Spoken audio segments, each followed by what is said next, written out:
What is going on, guys? Jason Burke here, Styles Clash for Life, coming at you on YouTube, and today I've got another edition of The Drive-In, where I watch recently released films and tell you guys whether they're worth watching, worth waiting for, or worth skipping altogether. Today I'm bringing you guys yet another of my 2023 horror watch-alongs. I've been watching a bunch of these 2023 releases so far, and for the most part, they've been, solid, average to above average. There's been nothing to really stand out, so let's see if today's entry can do that. It is another franchise sequel, which I'm always excited to see any major horror classic franchise get a fresh sequel that's not just another reboot. That is Evil Dead Rise. Now, full disclosure, I'm not the biggest fan of the Evil Dead franchise. Don't cancel me in the comments, I know.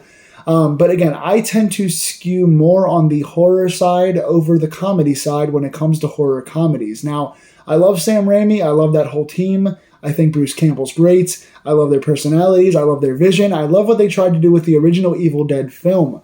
When it got to be more camp and more spoof of itself and more comedy style in the second and third sequel, I kind of checked out. I wasn't as big on those. I know the fans love those. I know they gear more toward the comedy in this franchise for the most part. I do not. I really enjoyed the first original movie. Did not like 2 and 3 very much, so I know that's blasphemous to say. But the remake came around in 2013 from Fede Alvarez, and that was one of the most blood-soaked, straight-ahead horror films that I had seen in a long time, and really enjoyed the remake. So here we are again 10 more years later in 2023 with another kind of sequel that's kind of not canonized, but kind of is. We're talking Evil Dead Rise. This will be spoiler-free. It just came out. Friday was the debut. I saw it on Saturday. Posting this a few days later. I apologize, but we're talking about Evil Dead Rise. Written and directed by Lee Cronin, who also directed The Hole in the Ground and a couple other short horror films. I thought The Hole in the Ground was okay. Nothing amazing, but pretty solid. And this movie is starring Lily Sullivan as Beth, Alyssa Sutherland as Ellie, and Nell Fisher as Cassie. And the general non-spoiler synopsis, really, is we open up on a pretty crazy teens partying cabin in the woods kind of opening, which is one of the flashier openings that I've seen for a straight horror film in a while. But then we get into our main story, which is the two sisters. You have Lily Sullivan playing Beth, who is this roadie. She works as a technician for bands on the road. Comes to find out that she is with child. That is, I think that's in the trailer.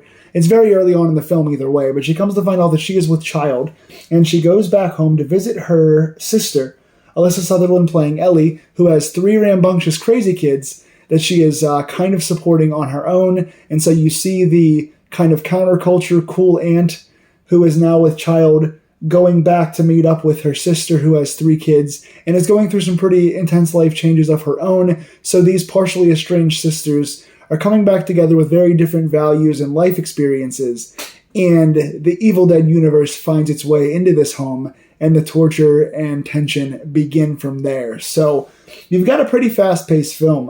First of all, I will say I saw that this is an hour and 36 minutes, basically an hour and a half plus credits. That is a nice svelte runtime for a straight horror film, a slasher / possession kind of movie. An hour and a half is a good sweet spot to tell a story and not overstay your welcome.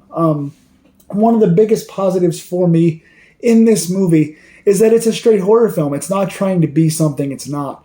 A lot of times with these reboots / sequels / long-term sequels, you're seeing these movies try and get too fancy. They're trying to change it up. They're trying to be different than what the franchise always has been because they want to try to surprise the old audience and attract a new audience. Evil Dead Rise does not do any of that. Evil Dead Rise goes, nope, you know what we are, you know what we're trying to do, and here it is. They kind of come at you with a fast-paced, straight-ahead horror film where it's not super self-referential, it's not super schlocky or campy. It is back to the horror of the first movie, and even more so the remake in 2013. It is a straight-ahead, in-your-face, intense movie, and it doesn't waste any of its time. It is fast-paced, and it is honest in what it is trying to be, and I really enjoy that.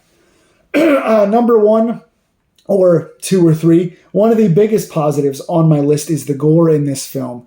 If you're coming into this movie looking for gore, if you want kind of that Evil Dead, part of what made the first one special, a lot of what made the 2013 movie special, is the straight-ahead gore, and you get that in this movie more than any straight horror film that I've seen in a long time.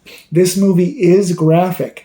We see a lot of gore, and they don't cut away. You linger on some of these things, not quite to a Terrifier level, but somewhere on that spectrum. You get a lot of straight gore, a lot of blood. You get blood-soaked characters left and right. You get blood rain. You get blood rivers. You get blood everywhere, and they are not afraid to linger on those shots.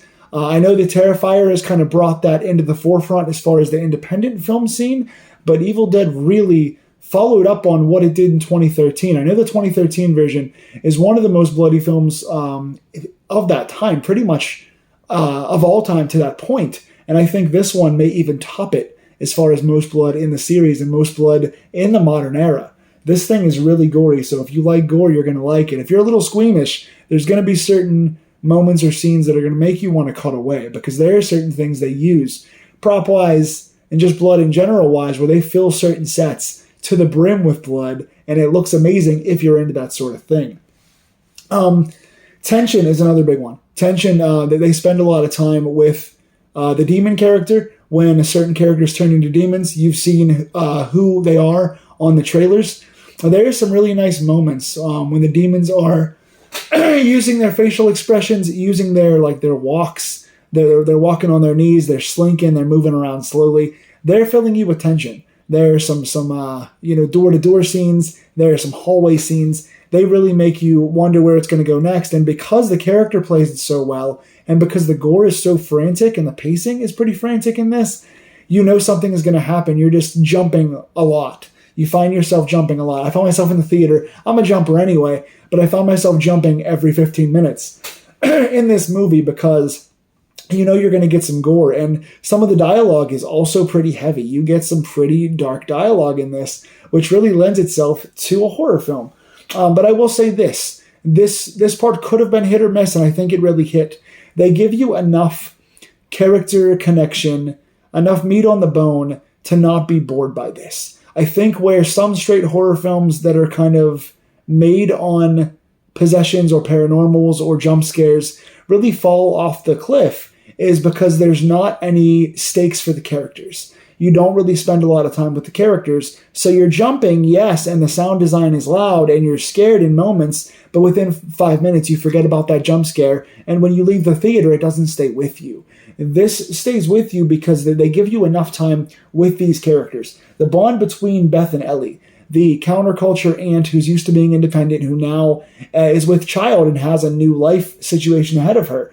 You've got Ellie, who's got, this do-everything mom with 3 kids whose life is already crazy, and now she has a new marital situation going on. Now she's got her sister going back home with a new situation. So you've got that franticness with that character. You've got the 3 kids who are all, quick-witted and have good dialogue and have good relationships with each other and have estranged situations with their parents. The 2 sisters have been estranged for different things and haven't always been in contact and have a dichotomy of difference between them.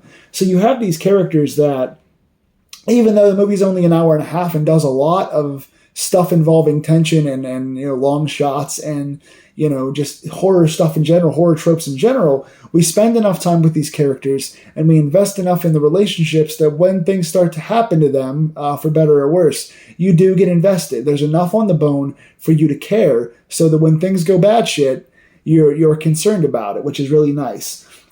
This movie rides a fine line between CGI and special effects. The special effects in this movie are really, really good. When they do some of the things with the weapons and they do some of the things with the bigger blood scenes and some of the stabbings and stuff like that, they really have good gory effects where they dig in and they go deep and they stick on it long and they make you watch this gore and it looks really, really good. Now, there are times, both with title graphics and with other things, where they go to CGI. And even though it's brief and they don't hold on the CGI too long, they do cut away quite quickly as opposed to the effects. The CGI doesn't look very good.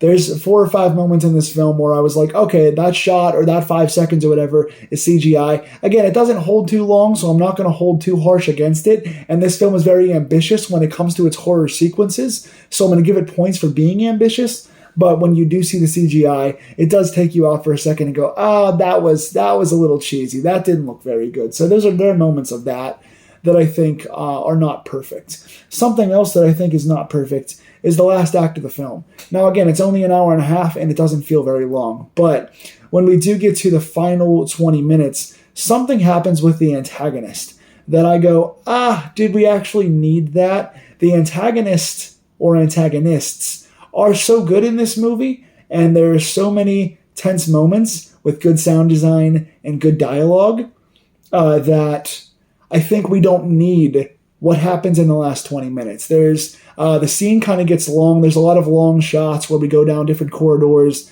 and the camera's moving around a lot. And it's good movement, but it feels like it kind of lasts a little bit too long. And I think, again, what happens with the antagonist, I won't give it away, but I'm like, I understand what they're going for. They're trying to go bigger and bigger and bigger. But did they actually need this? Could they have just stuck with what they had? Would they have benefited more from staying in one location and keeping kind of the general antagonist being the same thing? I think they could have gotten more mileage out of that. Instead of trying to go bigger, I think they kind of overstayed their welcome in going too big in the last act. So the pacing is a little bit hurt for me in the last 20 minutes. But again, overall, the pacing is good. I mentioned a few times positives on dialogue. And I read off Nell Fisher's name as Cassie. There's three children in this movie. There's an older sister, a middle brother, and a younger sister. And all three of the kids are good. Their pacing is good. Their timing is good. You can tell they probably get along, and they've rehearsed this a lot. These kids are good actors. The acting in general in this, I want to give special shout-outs to Lily Sullivan and Alyssa Sutherland because they're the two main sister characters are really, really good in their roles. They shine in their calm early roles where they're developing their characters, but they also shine when things go crazy and the evil starts to come out. But the kids as well. The kids are good as well in this. Their dialogue feels real. I want to give Lee Cronin credit for writing, and whether Amy or Bruce was involved in the writing as well, I want to give them credit because all the dialogue felt natural. The family history, the pain in some of the dialogue, the being able to show some things with their facial expressions was really nice. I thought in particular Nell Fisher as Cassie was a really good young protagonist that you could feel for. She's the youngest child, and so she's snappy and she's fun and she's silly at times. But of course, when she's put in danger, you feel for her because she is that young, naive, hopeful child that you don't want to see anything happen to. So there are big stakes in spite of the fact that this is just kind of a straight-ahead horror film. And I really enjoyed that. Special shout-out to Staffany. There is a prop in this film named Staffany that I think was one of my favorite puns in a horror movie in a long time. And that is credit again to Cassie's delivery and to their writing team on this movie. There are also a few Easter eggs. I won't spoil them because I'll let you guys watch them for yourselves. I know the diehard Evil Dead fans are going to be looking for Easter eggs. There were a couple in this film. I didn't catch too many, but I caught a handful, and upon further research, I found a few more. So if you guys like Easter eggs, there's not a ton of callbacks to the original movies. So if you're looking at this as a pure canon sequel, you're not going to be fully satisfied, but you will find some little in-jokes and some references and things that I think you'll really appreciate. So in summarization, we have a tight, straight horror film, and it's an unabashed, straightforward, fast-paced, well-acted movie that gives you all the gore and all the Evil Dead and all the possession and all the good makeup and all the good blood and all the tense sequences that you would grow to expect from the more serious entries in this franchise and even some of the silly ones. But it also gives you a little meat on the bone with some fresh characters who you could care about, a beginning that catches your attention, and a middle and end that go pretty fast and give you a reason to care about the characters when things happen to them. Now, I've heard that the producers of this film were looking into a potential franchise if this does well. I hope this movie does do well because I enjoyed it, and I probably enjoyed it equal or even more than the remake from this franchise, and probably even a little more than the original. I may put this as the 1 or 2 in the franchise along with the remake, so I know that my rankings are not going to be considered by the hardcore fans of this franchise, but I really enjoyed it overall. It's not super original. It's not going to build on the lore of the original movies too much. It's not adding too much to the originals, and it's not doing anything super fresh, but it is doing horror and tension and good acting and good intentions very, very well. Good, fast-paced horror film with a lot of gore. I think you'll enjoy it. I gave it a 7 out of 10. I'm in that 6.5 to 7 out of 10 range. It's probably in my top 4 or 5 right now for horror of the year. It's been a bit of a slow year, but I really enjoyed this, and I think this will be mentioned at some point at the end of my year. Once we conclude this year, I think Evil Dead Rise will be somewhere on the lower end of this list. So tell me in the comments below why I guess I'm crazy for not liking the originals as much, and where you put this in your franchise. Out of the 5 Evil Dead movies, we're not counting the TV series today, out of the 5 movies, where did you think this ranked? Do you like this style better? Do you prefer the Big Ash kind of horror comedy self-reference stuff, or do you like this style better? If you've seen it, do you like it and why? Please like, share, and subscribe if you like these deep dive videos and you want to see more horror films that are in theaters being reviewed on this channel. Until next time, guys, stay scared.